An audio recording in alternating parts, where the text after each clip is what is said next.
ایک مچھیر समंदर में मछलियां पकड़ने के लिए निकला। वो रोजी की तलाश में अपनी कश्ती लेकर काफी दूर निकल रहा था कि अचानक आसमान पर सियाह बादल छा गए। तेज हवाएं चलने लगीं और कुछ ही लम्हों में एक खौफनाक तूफान ने समंदर को अपनी लपेट में ले लिया। लहरें पहाड़ों की तरह उठने लगीं और उसकी कश्ती को इधर उधर उछालने लगीं। मछेरे ने पूरी ताकत लगा दी कि किसी तरह कश्ती को संभाल ले, मगर तूफान उससे कहीं ज्यादा ताकतवर था। आखिरकार एक जोरदार लहर आई और कश्ती को उलट दिया। वो बेबस होकर पानी में जा गिरा और बेहोश होकर लहरों के साथ बहता चला गया। काफी देर बाद जब उसे होश आया तो उसने खुद को एक सुनसान जजीरे पर पाया। चारों तरफ खामोशी थी, न कोई इंसान न कोई आबादी। वो खौफजदा भी था और तन्हा भी। उसने फौरन आसमान की तरफ देखा और दुआ करने लगा, ऐ अल्लाह मेरी मदद फरमा, यहाँ किसी को भेज दे जो मुझे इस मुसीबत से निकाल ले। वो दिन रात दुआ करता रहा, हर लम्हा किसी उम्मीद के साथ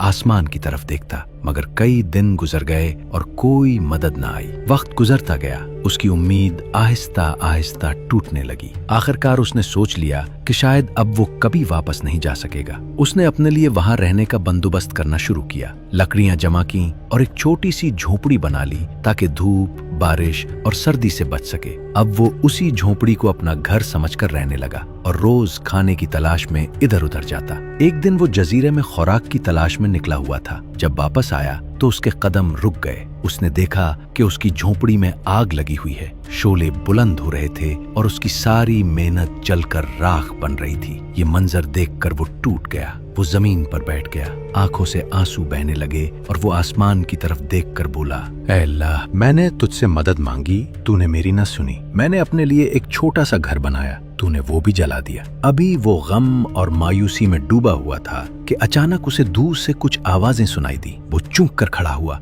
और साहिल की तरफ दौड़ पड़ा। वहां पहुंचकर उसने देखा कि एक बड़ी कश्ती खड़ी है और चंद ताजिर वहां मौजूद हैं। वो हैरान होकर बोला, तुम लोग यहाँ कैसे पहुंचे? ताजिरों ने जवाब दिया, हम समंदर से गुजर रहे थे कि हमें दूर से धुआं उठता हुआ नजर आया। हम समझ गए कि कोई मुसीबत में है और मदद के लिए इशारा कर रहा है, इसलिए हम यहाँ आ गए। ये सुनकर मच्छीरे की आंखों से बेइख्तियार आंसू बहने लगे। उसने आसमान की तरफ देखा और कहा, ऐ अल्लाह मुझे माफ कर दे, मैं तुझसे शिकवा कर रहा था, हालांकि तू मेरी मदद का सामान पहले ही तैयार कर चुका था।